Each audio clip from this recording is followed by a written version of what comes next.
Guys, it's your boy John the Liquidator coming back with another video, and it looked like we got a Satou, Sabally, and Kelsey Mitchell update.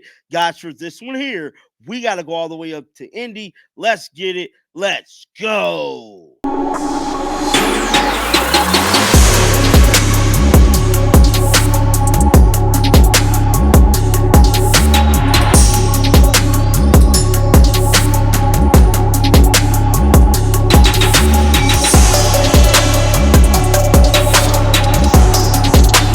Be the first to tell you if there's one player that the Indiana Fever fans definitely want on the 2025 team, that is Dallas Wings star Satou Sabally. She's an incredible basketball player, and I'm telling you right now, she looked marvelous in Indiana Fever uniform. Her alongside Caitlin Clark, Kelsey Mitchell, and Aaliyah Boston would damn near stamp their way to the finals. And I'm telling you right now, it is going to be a tough task in Lanton Satou Sabally because she's currently in the same situation that who our very own Kelsey Mitchell is. Now, Satou Sabally could apparently be cored by the Dallas Wings as well. And it looked like Kelsey Mitchell is definitely on her way to being cored by the Indiana Fever. Now, judging by the rules and how everything is set up, basically, Satou Sabally contract is up December 31st, as well as Kelsey Mitchell. Let me pull up something to show you guys this real quick. So Ken stated, so at this point in time, Kelsey Mitchell and Satou Sabally will both have to be cored. We just found out that core players does have to be protected, so it's allowed teams with all core players to protect a seventh player. So this is the rule book right here. Let's pull it up. And this stated, in order to designate a player as a core player, the team must, from the January 1st following the last season, covered by the player contract through the immediate following January 14th, provided to the player a core player designation notice subliminally in the order of a form Exhibit A, Annex Harato. I guess that's some type of lingo for the rules. Such core player designations notice which shall be personally delivered to the player or her representative, or shall be sent by email or prepaid, certified, registered, or overnight mail to the last known address of the player or her representative, with the copy to the player association and the WNBA, shall be signed by the team and shall be accompanied by a core qualifying offer.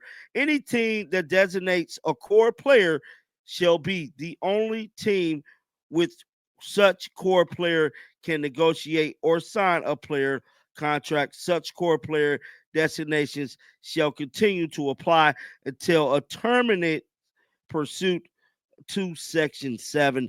Now, that is from the WNBA rulebook, and there was a whole discussion about this on Twitter. Ken went on to say, this makes no sense. You would core them from upcoming year. What do that mean? Previous core players question. So are they saying that she would have had to have been a free agent last season and court? Then she went on to say, I believe Mitchell is a Fever employee, and this is what I was stating, until December 31st. And January 1st, she becomes an unrestricted free agent, and then you can act by making her the franchise player by previously cored, by basically coring that player. And this was just great discussion talking about core players. And yeah, man, this was a good tweet here from Ken and everybody else on Twitter, basically stating what they want. Wendy stated Kelly K already said it will be. Yup, Kelly said that she's coring her. Yup, Kelly did definitely say that she was coring her. We got Mick down in the discussion there. He said all our hopes is now listen Smith is nigga cored nor protected. Now I don't think they're going to court now listen Smith. I really pretty don't. Much the dialogue about what is currently going on with these cord players and players as we get prepared for the expansion draft. But the Dallas Wings can core Satou Sabally. Now we know that Stephanie White been on one hell of a media run, and she gave an impressive Oscar-worthy interview to a NBA legend. And guys, I got some more of that interview coming up with you right now. Chuck Daly once said to me, "I'm not going to hire you unless you're smarter than me." And I said, "Shit, I have no chance of getting this job." You know. But but I think that's the way to think, and I think the great ones like Saban and them, I think that's how they think about things. They want to, and you look at some of the people that come out of programs that are incredibly successful, where the assistants become terrific head coaches. They did hire people, surround themselves with greatness, and I think that's so important. What did you learn coaching the Suns? You now come back to the W now as a coach after being in college and stuff. And now you have two really, really good players. And probably from your time at Vandy when not the talent that you had there. What was the way you had to adapt? Yeah, I think first and foremost, just getting reacquainted with the W in general was a transition. I mean, the pro level is so much faster. Everybody's better. You have to make quicker adjustments. Things are coming at you very, very quickly. In college, it's almost like you have to slow down. Everything has to be taught very linearly, right? It's like you're teaching one thing, and then you're teaching another thing, and then you're teaching another thing, and in the W, it's all coming together. So, I think it was an adjustment period for me at first. I coaching those great players in Connecticut and a veteran team, a team that had success. That outside of just having a new voice and new energy, didn't really need a whole lot else. Was following, in a sense, following their lead. What are some of the things that you've been successful in? What are some of the things that you like? How can I help you be better? What are some of the things that you expect of a new coach, and coming in, not bringing in, my system and my style, and this is the way that we're going to do it.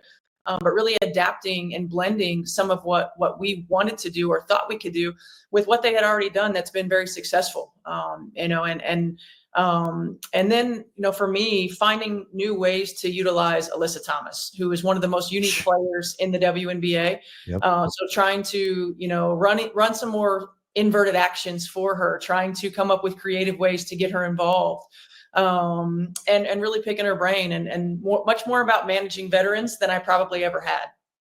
Yeah, I remember, I think that's the key is when you go and coach different teams, you really have to say, okay, what do I have to do? What's important? And I remember when I joined the Pistons, I'd literally joined them, after 20 plus games, their assistant coach, Dick Versace, became the head coach of the Indiana Pacers, actually.